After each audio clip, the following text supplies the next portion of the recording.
Here's something for the foodies out there. A world-renowned restaurant expands its luxurious dining service and introduces a new grill concept at its newest location. Wolfgang Steakhouse has recently opened its City of Dreams branch, still boasting of its cozy atmosphere and savory delights in its menu while adding the exclusive grill offerings. Joining us now here in the studio to tell us more is Peter Zweiner. He's the president and co-founder of Wolfgang Steakhouse. Good morning, Peter. Thank you for being here. Good morning, Paolo. How are you? We got you up early. Oh, a little bit early for me, yes. All right. Well, let's talk about this recent expansion, Peter. What made you guys decide to sort of expand what you have? I mean, obviously, you're onto a winning formula here. 32, if I understand, branches all over the world, all serving just the signature Wolfgang's steak. But really, you're sort of expanding that in this particular branch, this new branch that you're opening. That's right.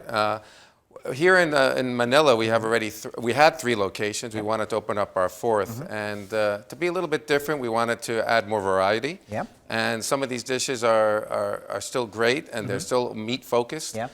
And they're different cuts of beef. So we just wanted to add that and make it a little bit more casual too. It's in a casino. Okay. It's going to be opened up a little bit later. So we wanted to just make sure that our guests have more options, let's say. I'm already making plans in my head based on what we're talking about. What are some of the grilled items that we're talking about here?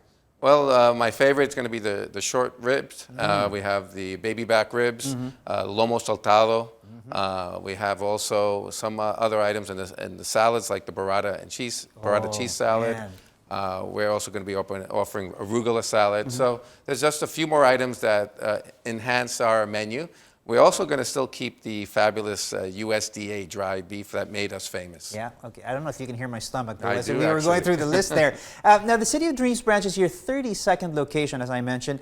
But you do, like I said, have this distinct flavor when it comes to your food, particularly your steaks, obviously. Anywhere you go in the world, you're gonna find the signature Black Angus dry aged USDA beef. Let's talk about how you guys keep that consistent sort of style and flavor in what you offer. Well, we're in control of our beef logistics. So all the beef comes from the U.S., like you said. We also have the direct relationship with our purveyors and our ranches and the abattoirs. So we are in charge of importing our own beef. We don't rely on a local vendor here. All our beef is directly sourced from the abattoirs, and we fly it directly. Once it's slaughtered, we fly it in.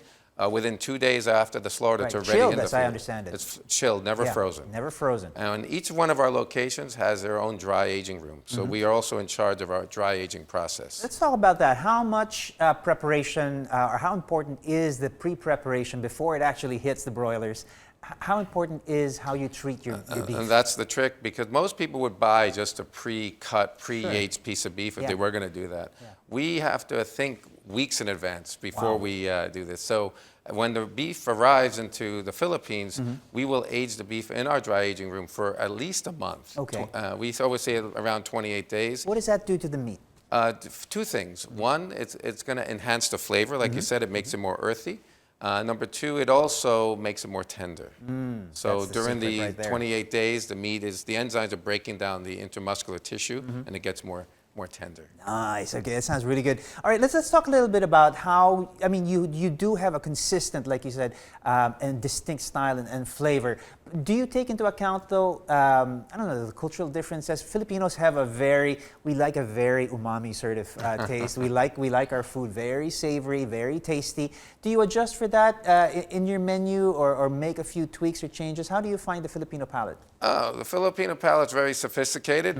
They know what they want, like you said. But when we have our brand, it's a worldwide brand, we try not to change the ingredients or change the concept, because at the end of the day, we're serving the finest beef that comes from the U.S. and dry aged. So our process is not very difficult. It's all it is. It's just we're broiling the piece of beef that we age on premise. So we're not doing anything more to it than adding just a little salt and throwing it on the fire. Where people can make their differences, they can add more things to the steak if they really want to. But we try not to change it depending on the culture, because like you said, we're in many different countries.